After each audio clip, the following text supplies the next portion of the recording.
अगर भगवान तुमसे ज़्यादा इंतज़ार करवा रहे हैं तो तैयार रहना, वो उससे कहीं ज़्यादा देने वाले हैं जितना तुमने मांगा है। जिस तरह लोग मुर्दे इंसान को कंधा देना पुण्य समझते हैं, काश इस तरह जिंदा इंसान को सहारा देना पुण्य समझने लगे तो जिंदगी आसान हो जाएगी। मत सोच इतना जिंदगी के बारे में, जिसने जिंदगी दी है उसने भी तो कुछ सोचा होगा। बेवजह ही नहीं होती लोगों से मुलाकात, किसी से सबक मिलता है तो किसी से ज्ञान। श्री कृष्ण कहते हैं, किसी को दुख देकर मुझसे अपने सुख की इच्छा मत करना, और अगर तुम किसी को एक पल का भी सुख देते हो तो अपने दुख की चिंता कभी मत करना। जब दर्द और कड़वी बोली दोनों सहन होने लगे तो समझ लेना जीना आ गया है। कौन क्या कर रहा है, कैसे कर रहा है, क्यों कर रहा है, इन सब से आप जितना दूर रहेंगे उतना ही खुश रहेंगे। हंसते रहो तो ही दुनिया साथ है, वरना आंसुओं को तो आंखों में भी जगह नहीं मिलती। जीवन में जो भी होता है वो किसी वजह से होता है, या तो वो आपको कुछ बनाकर जाता है या फिर सिखाकर। कटना, पिसना और अंतिम पूर्ण तक निचोड़े जाना, गन्ने से बेहतर कौन जानता है कि मीठा होने का नुकसान कितना होता है। जब कोई दिल दुखाए तो सबसे बेहतर है कि हम चुप हो जाएं, क्योंकि जिन्हें हम जवाब नहीं देते उन्हें फिर वक्त जवाब देता है। अंधे, बहरे, गूंगे बनकर अपने लक्ष्य पर ध्यान देते रहो। यहाँ इतने खाली लोग हैं कि ना खुद कुछ करेंगे ना करने वालों को कुछ करने देंगे, और उनका मनोबल भी तोड़ देंगे। लोग जरा सी बात पर आपको छोड़ देते हैं और भगवान जरा सी प्रार्थना से आपको थाम लेते हैं। कर्मों से डरिए, ईश्वर से नहीं। ईश्वर तो माफ कर देता है मगर कर्म नहीं। ये अटल सत्य है कि जैसे बछड़ा 100 गायों में अपनी माँ को ढूंढ लेता है, उसी प्रकार कर्म अपने कर्ता को आज नहीं तो कल ढूंढ ही लेता है। नियत साफ और मकसद सही हो तो यकीनन किसी न किसी रूप में ईश्वर भी आपकी मदद करते हैं। जिंदगी में जितना शांत रहोगे अपने आप को उतना ही मजबूत पाओगे, क्योंकि लोहा ठंडे होने पर मजबूत होता है। गरीब रहोगे कोई ध्यान नहीं देता, मेहनत करोगे तो सब हंसेंगे, लेकिन जब कामयाब हो जाओगे तो सब जलेंगे। जिंदगी वो हिसाब है जिसे पीछे जाकर सही नहीं किया जा सकता, इसलिए आज में सुधार करें और पुरानी बातों को अनुभव की तरह इस्तेमाल करें। जिस जिंदगी में उत्साह, लक्ष्य और अनुशासन न हो उसे जिंदगी जीना नहीं, जिंदगी काटना कहते हैं। कभी कभी आप बिना कुछ गलत किए भी बुरे बन जाते हैं, क्योंकि जैसा लोग चाहते थे आप वैसा नहीं करते। जिस मनुष्य के हृदय में सच्ची मानवता हो उसकी सोच हमेशा यही होगी कि मुझे मिला हुआ दुख किसी को ना मिले और मुझे मिला हुआ सुख सबको मिले। मैंने हंसकर भी देख लिया और रोकर भी देख लिया, किसी को पाकर और किसी को खोकर देख लिया, और ये जान लिया कि जिंदगी वही जी सकता है जिसने अकेले जीना सीख लिया। जिंदगी बहुत कुछ सिखाती है, थोड़ा रुलाती है, थोड़ा हंसाती है। खुद से ज़्यादा किसी पर भरोसा मत करना, क्योंकि अंधेरे में तो परछाई भी साथ छोड़ जाती है।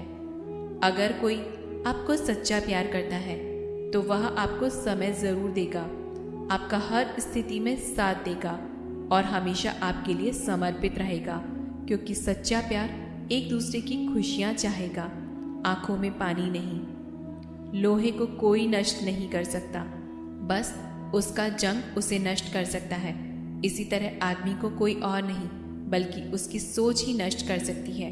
इसलिए सोच अच्छी रखो, निश्चित अच्छा ही होगा। इतने कमज़ोर मत बनो कि कोई भी आपको तोड़ सके, बल्कि इतने मजबूत बनो कि आपको तोड़ने वाला खुद ही टूट जाए। दर्द आपको मजबूत बनाता है, डर आपको बहादुर बनाता है, अनुभव आपको सीख देता है। जिस दिन हम समझ जाएंगे कि सामने वाला गलत नहीं, सिर्फ उसकी सोच हमसे अलग है, उस दिन जीवन में सब दुख दूर हो जाएंगे। क्यों रोते हो मन का ना होने पर, जो लिखा है वो होकर रहेगा। एक रास्ता बंद करने से पहले भगवान 10 रास्ते खोल देते हैं। गर्मी के मौसम में पत्ते सूखने के बाद भी पंछी घोंसला नहीं छोड़ते, क्योंकि वो जानते हैं कि फिर से बरसात आएगी और पेड़ पर नए पत्ते आएंगे। जो हुआ उसे भूलकर नई शुरुआत करो और याद रखो, जिसका कोई नहीं होता उसका भगवान होता है। मतलब से जुड़े रिश्ते मतलब तक साथ देते हैं, लेकिन दिल से जुड़े रिश्ते आखिरी सांस तक निभाते हैं। अच्छा काम करते रहो, चाहे कोई सम्मान करे या ना करे, क्योंकि सूर्योदय तब भी होता है जब करोड़ों लोग सोए रहते हैं। दुनिया में हर एक काम आसान है, केवल अंदर से आवाज आनी चाहिए। हमेशा मेहनत और उस परमात्मा पर विश्वास रखना ही सफलता का सूत्र है। जीवन में सबसे बड़ी गलती वो है जिस गलती से हम कुछ सीख नहीं पाते। जो व्यक्ति अपने मन को काबू में कर सकता है वो जिंदगी में कुछ भी कर सकता है। इंसान की अच्छाई पर सब खामोश रहते हैं, लेकिन चर्चा अगर उसकी बुराई पर हो तो गूंगे भी बोल पड़ते हैं। श्री कृष्ण कहते हैं, तुम्हारे बीते हुए कल को तो मैं ठीक नहीं कर सकता, क्योंकि तुम वर्तमान में अगर अच्छे कर्म करोगे तो मैं तुम्हारा आने वाला कल जरूर उजागर करूँगा। झूठी बातों पर जो लोग आपकी वाहवाह करेंगे वही लोग आपको तबाह करेंगे। बुरे से बुरा क्या ही होगा, हम यह तो हमेशा ही सोच ही लेते हैं, मगर अच्छे से अच्छा क्या होगा यह हम कभी नहीं सोचते। जो ईश्वर रात को पेड़ पर बैठे पक्षियों को भी कभी गिरने नहीं देता, तो सोचो वो तुम्हें अकेला और बेसहारा कैसे छोड़ सकता है। आज के ज़माने में कोई अपना नहीं होता, सिर्फ लोग तब तक साथ देते हैं जब तक उनका स्वार्थ होता है। अगर कोई अकेला है तो इसका मतलब यह नहीं कि उसे कोई पसंद नहीं करता, बल्कि वो अकेला इसलिए है क्योंकि उसने दुनिया की औकात जान ली है। एक बार राजा और उसका मंत्री तलवार को साफ कर रहे होते हैं। तलवार को साफ करते समय अचानक राजा के पैर पर तलवार गिर जाती है और राजा की पैर की उंगली कट जाती है। उस राजा को उंगली कटने के कारण बहुत ही तकलीफ हो रही थी, बहुत ही दर्द हो रहा था। लेकिन उसका मंत्री कहता है, शांत रहिए महाराज, जो कुछ भी होता है अच्छे के लिए होता है। राजा को ये बात सुनकर बहुत गुस्सा आता है। वो मंत्री से कहते हैं, मेरी उंगली टूट गई और तुम कह रहे हो कि अच्छा हुआ, इसमें अच्छा क्या है। फिर भी वो मंत्री महाराज को समझाने की कोशिश करता है, पर राजा मंत्री की एक सुने बिना गुस्से के कारण मंत्री को काल कोठरी में बंद करने का आदेश देता है। पर मंत्री को इस बात का कोई दुख नहीं था। उसका अब भी कहना यही था, जो भी होता है अच्छा होता है, और वो अपनी खुशी से अपने आप को सैनिक के हवाले कर देता है। राजा इस बात को सुन के चौंक जाता है और सोचता है कि मेरा मंत्री कितना मूर्ख था। उसे लग रहा था कि मैंने उसे उसकी अच्छाई के लिए कैद कर दिया। फिर इस घटना को हुए 3 महीने बीत जाते हैं। एक दिन राजा अपने सैनिकों को लेकर शिकार करने जंगल के लिए जाता है। राजा को एक हिरन दिखता है। उस हिरन का पीछा करते करते राजा अपने सैनिकों से अलग हो जाते हैं और घने जंगल में चले जाते हैं।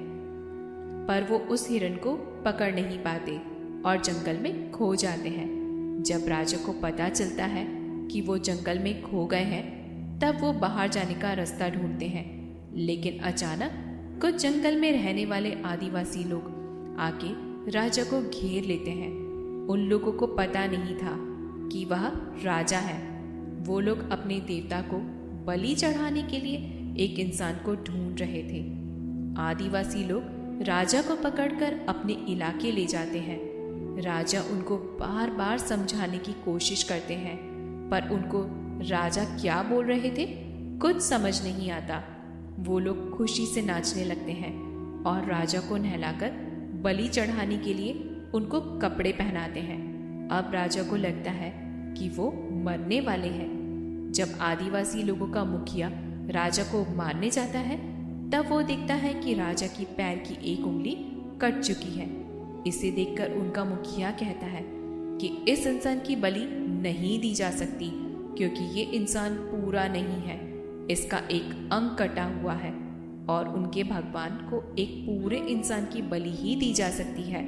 और अगर ऐसे इंसान की बलि दी जाए जिसका अंग पहले से ही कटा हुआ है, तो उनके देवता खुश होने की जगह नाराज हो जाएंगे।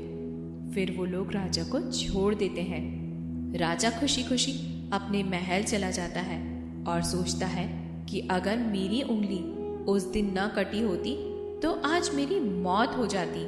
इसका मतलब मंत्री सही कह रहा था कि जो कुछ भी होता है अच्छे के लिए होता है।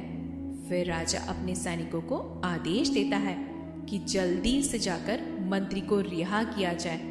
फिर राजा मंत्री को अपना पद वापस देते हैं और पूछते हैं, मंत्री, उस दिन मेरी उंगली कट गई तो मेरे लिए अच्छा हुआ, यह तो मैं मान गया, लेकिन तुम जेल में हो, इससे तुम्हारा क्या अच्छा हुआ? मंत्री खुशी खुशी राजा से कहता है, महाराज, आप शिकार करने के लिए जाते तो आपके साथ मुझे भी आना पड़ता, और अगर मैं आपके साथ आता तो वो लोग मुझे मार देते, क्योंकि मेरा शरीर पूरा है। मंत्री की बात सुनकर राजा को समझ आता है कि जो कुछ भी हमारे जीवन में होता है वो अच्छे के लिए होता है। अगर हम अपने जीवन में भी देखें तो हमारे जीवन में भी कुछ मुश्किलें आती हैं, तो हम उनका सामना नहीं करते और हम उनको ही दोष देते हैं कि ये मुश्किलें हमें आगे बढ़ाने और मजबूत करने के लिए आती हैं। हमें हर मुश्किलों को सकारात्मक तरीके से देखना चाहिए, क्योंकि हर चीज़ कुछ ना कुछ सिखा कर जाती है और हर व्यक्ति के जीवन में सुख और दुख का आना जाना रहता है। दोस्तों, आशा करते हैं आपको हमारी वीडियो पसंद आई होगी।